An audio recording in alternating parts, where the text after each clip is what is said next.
Hello, welcome to my YouTube channel, and my name is Nikki. In this video, I'm going to be showing you how you can take an HTML form, convert it to PHP, and use it to upload an image to a MySQL database. This is an example of a site that I created earlier. You simply click on the link, you choose the file, and it uploads. This is the website that I created in another tutorial where I showed you how to design this in HTML and CSS. This is a finished example of what we're going to be creating in this video. So you just click on here, you find the file that you want to upload. I'm going to choose this file right here. You can give it an alt name, and you can add a description if you want, and then you click the button and you'll get the pop-up window that says that it was uploaded successfully, and you'll see that it was added to my image gallery. And every time you add an image, it's automatically going to resize to be the same height as all the other images. You can choose how high you want it. You can choose the height that you want. That's part of the HTML code in the other video. This video is not about CSS,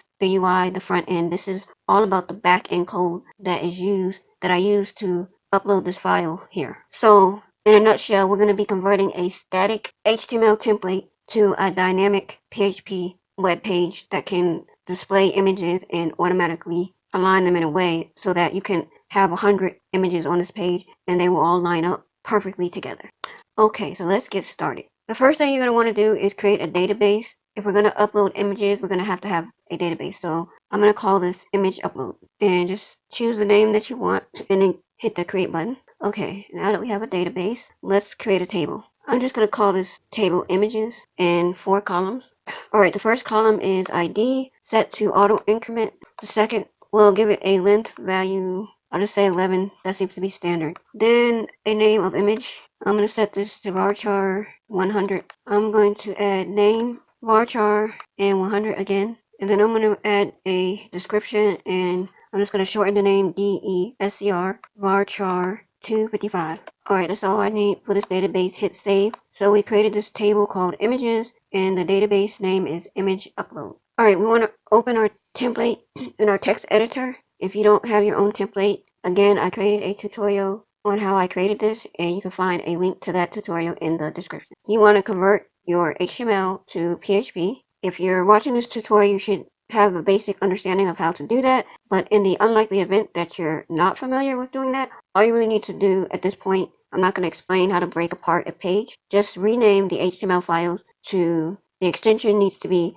.php instead of .html. So I have this .html, and this is just a demo page. That's why I haven't changed the extension, because it's not part of this project. It's just a demo of what you can create. It's the same exact template that I created a tutorial on. The only difference is these are different images with a different background, but it's the same UI that I used to create the tutorial in another video, the HTML and CSS. So I'm actually going to just delete this file since I don't really need it. Okay, so now I just have these 2 files. This one, which is the page that you upload with, and then the other one, this page is blank because this is where all your images are going to show. So the only thing you need to begin are your 2 pages, your index page, and then where you want the images to display. You also need a folder where all your images are going to be uploaded. I'm going to delete all these images except the background. Okay, so now my images folder only contains the background image. So first thing you want to do is create a folder, a directory called inc for include. You're going to create a file for connecting to the database.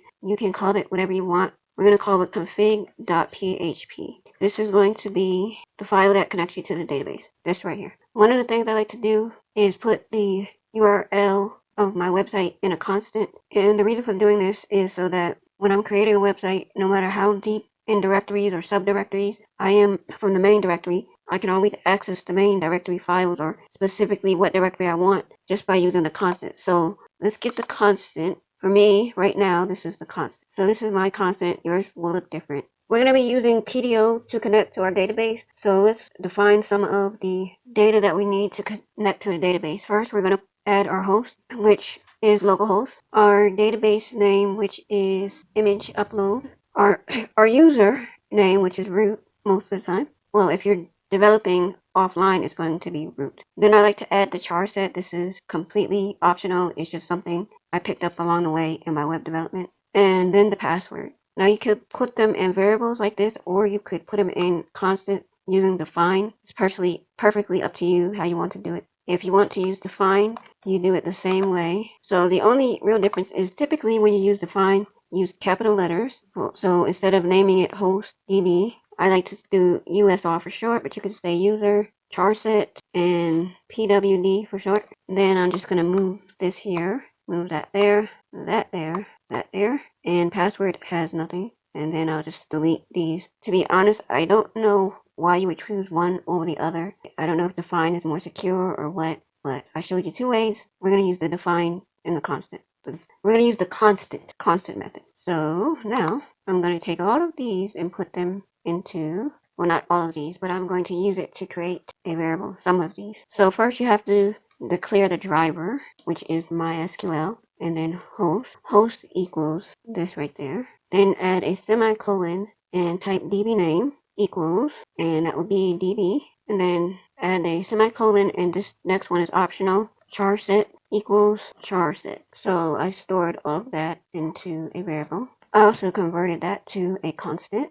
There's one more thing I want to add to this config file, and that it is the PDO options. I'm essentially just setting the default values that I want to assign to PDO so I don't have to add them into the code. This, of course, is completely optional. I'm just showing you how I do things. So I'm setting the default options for the PDO. First, we have the error mode set to error exception. Then the default fetch mode is set to fetch associative array. And then I have emulate prepare set to false. Alright, so I'm going to leave the options like it is in a variable. Alright, we are done with this config file. Before we move on, let's just test to make sure that this is actually working. So I'm on my index page. I have taken a header and put it into a separate file, which is what you normally do. Normal practice if you don't already know that. If you're new to creating PHP websites, I should have told you that, but I'm assuming that if you are watching this, you're not a complete newbie, so you already know to put the header and the footer in separate files. So we're going to go to our header file, and the first thing I'm going to do is add a session, because add the function session start. And the reason for that is anytime you have a database driven website, you're going to always want to start a session. So that's why I have that in your header file, because the header file is on all pages. So I add session start to the header file. The other thing we're going to add to this file is we're going to require once that config file. It's in the includes folder. Alright, so we require the config file. The other thing, I want to add an absolute path to the style sheet. And to do that, I'm going to add or echo the constant called web URL. Alright, don't forget the /. And we can use the shorthand or not, it's up to you. After you've been coding PHP for a while, you will appreciate the shorthand. I feel like when you're first starting out, it's good to use echo because it's easier to read the code and understand what is going on. But once you've echoed a million lines of code, then it's easier to transition to shorthand code. You'll be able to see this and understand what's happening. So when I was first beginning PHP, I would not use the shorthand code. I would just type. Alright, so let's test to see if this file is working. So to do this, let's do try catch in the index file. So we're going to try to instantiate a PDO that connects to the database. So let's write new PDO, and we're going to add this host, then the user, then the password, and then options. So host, user, password, options. Host, user, PWD for password, and then options. Alright, that's our try. And for catch, we're going to write PDO exception, E, and then we're going to echo this message, echo message, get message. So if this is connected, we're going to see a message that says you are connected. Alright, there it goes. So that means that the config file is working. So I like to take this right here and put it in a comment on this page. It just saves me time having to write it out again. So we don't need this file anymore. Now that it's working, we can just close that up and keep going. Alright, I'm going to create a file for functions in the include folder just so that we can keep the PHP separate from the HTML. This is completely optional, but it just helps to keep it separate. So in this function file, we're just separating the PHP, the backend code from the frontend code. So we're going to just call this function process form. Alright, and let us add it to the config file. No, I'm going to add, actually, in order just to keep this tutorial simple, I'm just going to add it here. Alright, that's to keep it simple. Not the best practice, but I'm trying to keep it simple and easy to understand. So the first part, if it's set post submit, it has to be the same name as your submit button. So the submit button has name. If you change this to something else, it has to be that same name right here. So if it's set post submit, then name equals post name. If you notice here in the form, the name is required. So you don't have to write an if statement that says if is set or if is not empty because in our form,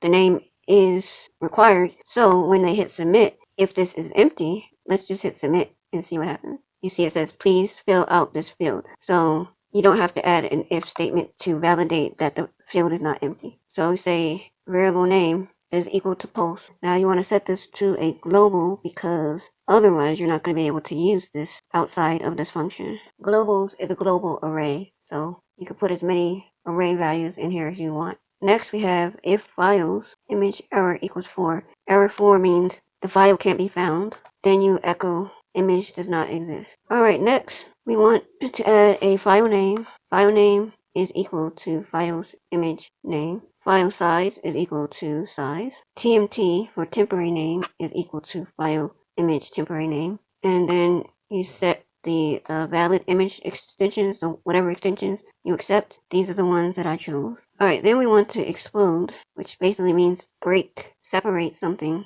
from the string. And in this case, you know, a file would be something like myimage.gif. So explode is going to take this GIF and separate it from the file name. Then you want to take the string and make it all lowercase, so that when you call on the image, you call on lowercase image, because when you enter the image, the name is changed to lowercase. Alright, now we have an if statement. If is not an array, the extension, which is, if it's not one of these extensions, that's basically what it says. If this is not the equivalent of this, or the equivalent of one of these extensions, then you want to echo an alert box, and it basically says these are invalid image type. Alright, so now we can test this so far to see that this is working. So I'm going to copy that, and I'm going to, this is my index page, which is this page right here. I already did a test run, but choose a file. I'm going to intentionally choose a file that is not an image. You have to pick a name, so any name here. And then I'm going to do upload,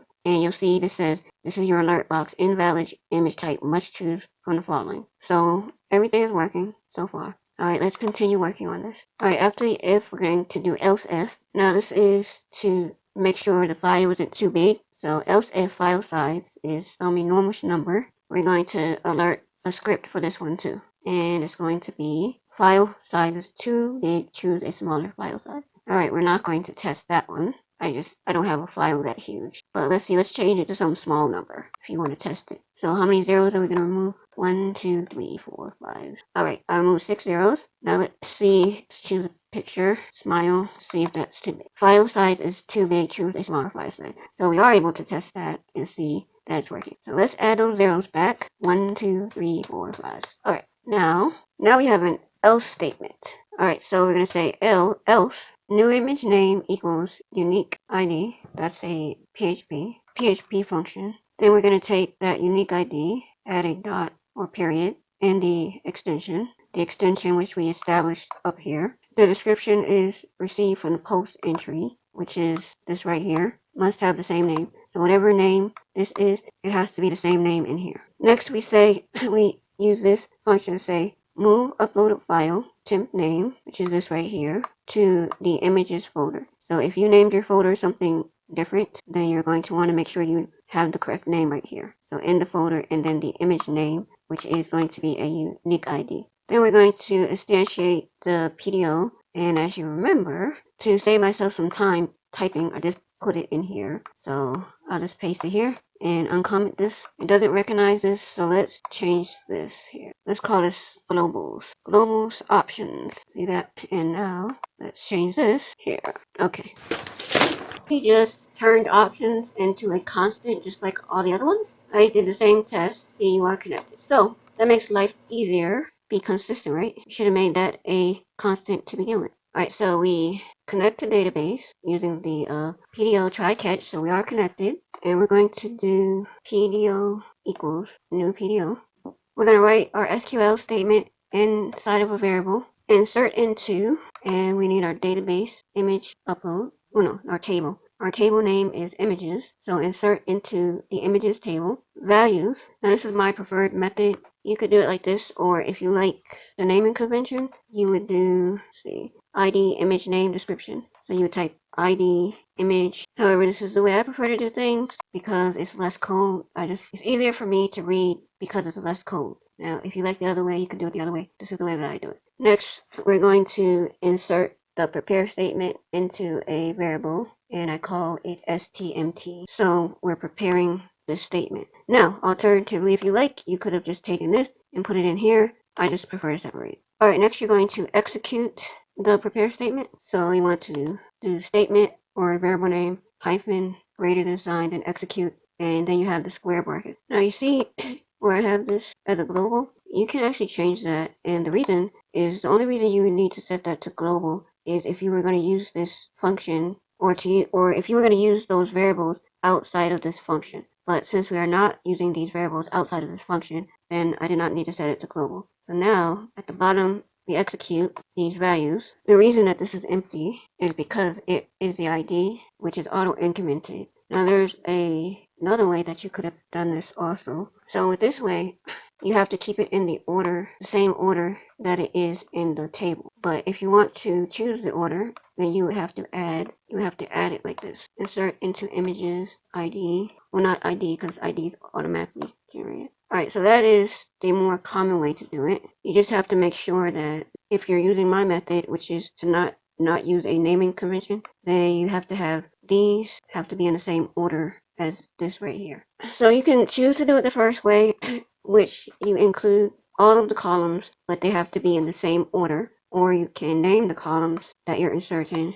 And if you're not using a naming convention, then you need to make sure that this order that you have it here matches the order in which it's executed. Alright, so that's all the code you need to upload it. I just added a it says successfully added. That means that the script is working. I don't know why it did that. It did that automatically. I'm using a live server through Visual Studio Code. And this page, it did not redirect to the right page. So gallery, set this to gallery. Let's see if it actually really did upload an image. Oh god, that's weird. It uploaded a bunch of images. You know what it is? This page right here is auto refreshing because I'm using a live server. Alright, so because I'm using a live server, it's auto refreshing, and by it auto refreshing, it kept re-uploading the same image, and every time it uploaded this image, it generated a new image. So this is what you should do to prevent this from happening. You need to unset after it runs the first time. You need to unset everything. So unset post. So under here, we're gonna do unset and post, and that should stop it from what just happened. Is it kept reloading the same image. So this database probably also has a million rows in it. So I am going to empty this table. It added 31 images. So I'm going to just empty this. Alright, so I emptied it, so we're back to 0 again. And now let's do this. So we're not going to use JavaScript. We're going to do something different. I'm going to create a class in my style sheet called message box. I'm going to set the background to a gray. We are going to handle our process a little different. I created this class called message box. I didn't really like the color. Alright, so these are the settings for the message box. It's going to have an opacity, a border, the font color, the padding, font weight, and bold. We can preview this. This is what I created right here. This is where it's going to display, when it processes the form, it's going to display it right here. So this is what it's going to look like. Looks like I need to center the text. So text align center. I'm going to make the font color bright. So let's go with like a yellowish color. That's too bright. Alright, I changed the background opacity to 2. You'll have to play around with this to see what suits the need for your website. This is what I decided to go with. I removed the bold. I'm also going to change the link. I made it the same color. Make it a little darker. I'm just going to make the link the same color as everything else. And remove the comma. Not comma. Apostrophe. Alright, so this is what I'm going to use. And I'm going to put it right here. This is where I process the form. So this is where it will display. So I'm just going to replace this and put successfully added. Right, so here is what I added. Just a simple box that says successfully added. Then it tells you to click show images or the link. So don't forget to use this though, so you don't have it accidentally re-upload the same image here. So if you use live server in your development, this might not show up right. The only reason I'm using it is because I'm recording and I want the website to update while I'm recording. But in this tab, I have it open without the live server. So let us see this working. Now, if you go over here, the only image I have is my background image. So let's test this out now.